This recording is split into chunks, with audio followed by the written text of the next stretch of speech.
ये है Taiwan, China से तकरीबन 130 मील दूर, दुनिया का सबसे स्ट्रेटेजिकली इंपॉर्टेंट आइलैंड, जो इस वक्त पूरी दुनिया की निगाहों का मरकज बना हुआ है। ताइवान के मुतालिक एक चीज जान लीजिए कि ये छोटा सा आइलैंड आने वाले दिनों में पूरी दुनिया की तकदीर तय करने वाला है।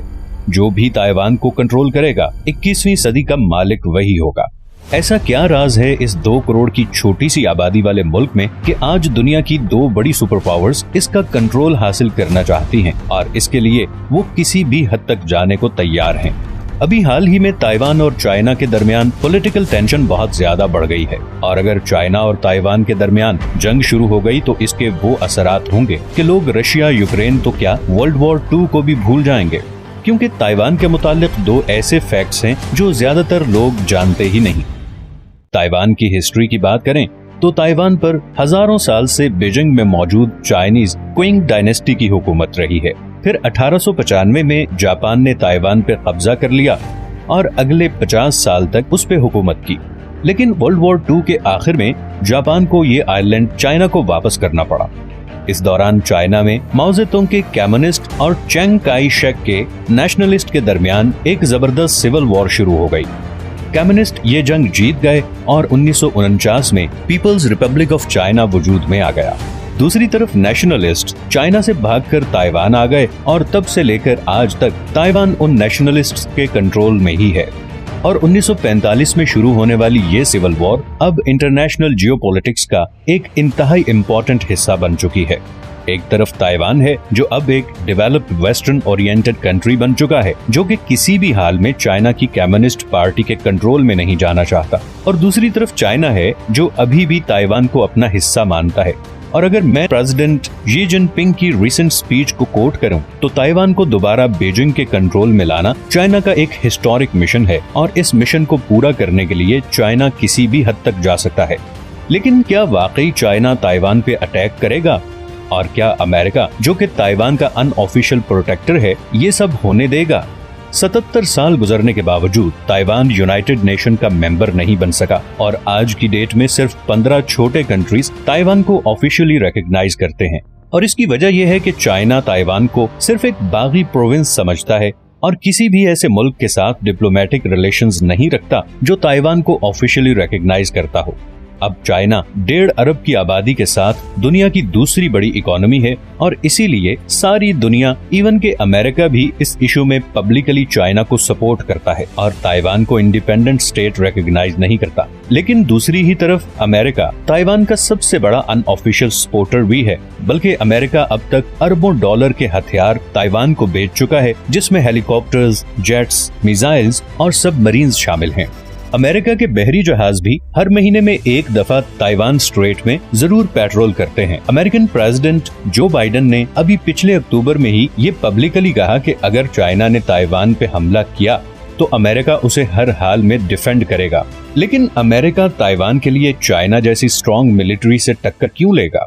इसकी सबसे पहली वजह है चाइना की जोग्राफियाई हकीकत। चाइना के पास 14,000 किलोमीटर लंबी दुनिया की 10वीं बड़ी कोस्ट लाइन है जो पैसिफिक ओशन को टच करती है। चाइना की आधी से ज्यादा आबादी इन्हीं साहिली इलाकों में रहती है। दुनिया के बड़े पोर्ट सिटीज जैसे कि हांगकांग, शेंजन और शंघाई वगैरह इसी कोस्ट लाइन पे हैं और ये शहर चाइना की इकोनॉमी को बाकी दुनिया की सप्लाई चेन से कनेक्ट करते हैं और यहीं से सारी दुनिया को चाइना अपनी चीजें एक्सपोर्ट करता है। लेकिन इन सारे रास्तों में छोटे छोटे आइलैंड हैं जैसे जापानीज आर्किपेलागो, रियूको आइलैंड और फिलीपींस वगैरह, जिनकी वजह से ऐसे चोक पॉइंट्स बने हुए हैं। चाइना की बदकिस्मती ये है कि ये सारे आइलैंड्स अमेरिका के इन्फ्लुएंस में हैं, यानी ये उसके दोस्त हैं। तो चाइना के सारे समुद्री जहाज असल में उन चोक पॉइंट्स से गुजर कर जाते हैं जो उसके सबसे बड़े दुश्मन अमेरिका के कंट्रोल में हैं। और ये सब अमेरिका ने बहुत इंटेंशनली 1950 में डिजाइन किया था, जब कम्युनिस्ट पार्टी ने चाइना पे कब्जा किया था। अमेरिका का इस पॉलिसी बनाने का मकसद था ईस्टर्न पैसिफिक ओशन में अपना कंट्रोल और डोमिनेंस बरकरार रखना। अब चाइना के साथ किसी भी कॉन्फ्लिक्ट की सूरत में अमेरिकन नेवी और उसके ये दोस्त आइलैंड्स ये चोक पॉइंट्स ब्लॉक कर सकते हैं और ऐसा कदम पूरी चाइनीज इकोनॉमी को घुटनों पे ले आएगा। इसीलिए ताइवान अमेरिका और चाइना दोनों के लिए बहुत ही इम्पोर्टेंट पॉइंट है और अगर फर्ज करें कि चाइना ने ताइवान पे कब्जा कर लिया तो न सिर्फ अमेरिका की एक बहुत बड़ी आउटपोस्ट हाथ से निकल जाएगी, बल्कि चाइना के लिए बाकी पैसिफिक ओशन के आइलैंड्स पे कब्जा करना भी आसान हो जाएगा। लेकिन ये तो सिर्फ पहली वजह है जो ताइवान को इतना खास बनाती है। दूसरी वजह शायद इससे बहुत ज्यादा इम्पोर्टेंट है। ताइवान दुनिया में सबसे ज्यादा सेमीकंडक्टर चिप्स बनाने वाला मुल्क है। ये वो चिप है जो तमाम सिविलियन और मिलिट्री टेक्नोलॉजी में यूज होती है, जैसे कि स्मार्टफोन्स, कंप्यूटर्स और मिसाइल डिफेंस सिस्टम वगैरह। पूरी दुनिया की तकरीबन 65% सेमीकंडक्टर चिप्स ताइवान में बनती हैं। ताइवान सेमीकंडक्टर मैन्युफैक्चरिंग कंपनी, जिसे TSMC कहते हैं, दुनिया में सबसे बड़ी सेमीकंडक्टर चिप्स बनाने वाली कंपनी है। अमेरिकन सेमीकंडक्टर कंपनीज जैसे कि इंटेल, AMD और एप्पल वगैरह ने भी अपनी चिप प्रोडक्शन TSMC को आउटसोर्स की हुई है, और गो के इसकी वजह से उन्हें कॉस्ट कम पड़ती है और प्रॉफिट्स ज्यादा आते हैं। मगर दूसरी तरफ वो बहुत हैवीली TSMC पर डिपेंडेंट हैं, और अगर चाइना ने ताइवान पर कब्जा किया तो अमेरिका के सारे एडवांस्ड मिलिट्री वेपन्स और इंडस्ट्रियल टेक्नोलॉजी बुरी तरह कॉम्प्रोमाइज हो जाएगी, जिसका आसान मतलब ये है कि चाइना के कंट्रोल में वो चीज आ जाएगी जिस पे सारी फ्यूचर टेक्नोलॉजी जैसा कि आर्टिफिशियल इंटेलिजेंस और इवन मॉडर्न हथियार डिपेंडेंट हैं। इसका लाजमी नतीजा ये होगा कि मॉडर्न वॉरफेयर में चाइना पूरी दुनिया में टॉप पे आ जाएगा। लेकिन दूसरी तरफ एक और इंटरेस्टिंग बात यह है कि पूरी दुनिया की कुल 60% सेमीकंडक्टर चिप्स की मांग चाइना में है, और इस डिमांड को पूरा करने के लिए चाइना ज्यादातर ताइवान से ही चिप्स इंपोर्ट करता है। बल्कि ताइवान चाइना ट्रेड का 50% सेमीकंडक्टर चिप्स ही हैं।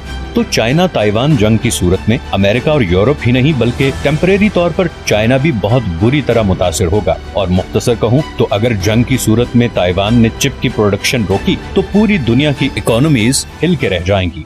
लेकिन इसका ये मतलब नहीं कि चाइना ताइवान पे हमला नहीं करेगा। एक्सपर्ट्स के मुताबिक अगर चाइना से ताइवान पे कब्जा करना है तो उसके पास सिर्फ 2030 तक का टाइम है, क्योंकि तब तक अमेरिका और यूरोप बहुत अल्टरनेटिव डेवलप कर चुके होंगे, आर्टिफिशियल इंटेलिजेंस छा चुकी होगी, और शायद ये सारे देश चाइना से बहुत ज्यादा स्ट्रॉन्ग पोजीशन में आ चुके हों। इसीलिए अमेरिकन थिंक टैंक्स के मुताबिक 2022 से 2026 के दौरान कभी भी चाइना ताइवान पे हमला कर सकता है, और इसीलिए चाइना पिछले कुछ अरसे से बहुत एग्रेसिवली रिएक्ट कर रहा है। अभी रिसेंटली अमेरिकन हाउस स्पीकर के विजिट के बाद चाइना ने ताइवान के बिल्कुल करीब समंदर में बहरी मशकें शुरू कर दी।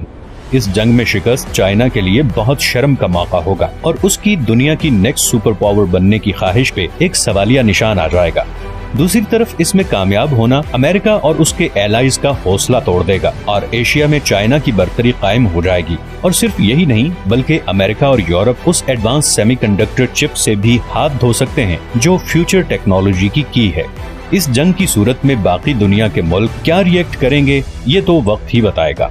लेकिन एक बात तो यकीनी है कि इसके असरात रशिया यूक्रेन वॉर से कहीं ज्यादा खतरनाक होंगे, और ऐन मुमकिन है कि अगर दूसरे मुल्क ताइवान की मदद को आए तो एक वर्ल्ड वॉर शुरू हो जाएगी। चाइना ताइवान कॉन्फ्लिक्ट एक बहुत ही कॉम्प्लेक्स टॉपिक है, और मैंने बहुत मुश्किल से इसे समराइज किया है। ये हैं वो सारे सोर्सेज जिनसे इस वीडियो के लिए मैंने कंसल्ट किया। आपकी इस सारी सिचुएशन के बारे में क्या राय है? अपनी सजेशंस नीचे कमेंट्स में जरूर दें, और अगर आपको ये वीडियो अच्छी लगी है तो इसे लाइक और चैनल को सब्सक्राइब कर दें। मैंने अभी बहुत से इंटरेस्टिंग टॉपिक्स पे वीडियोस बनानी है, तो आपकी सपोर्ट बहुत जरूरी है। अपना ख्याल रखिएगा। मिलते हैं नेक्स्ट वीडियो में।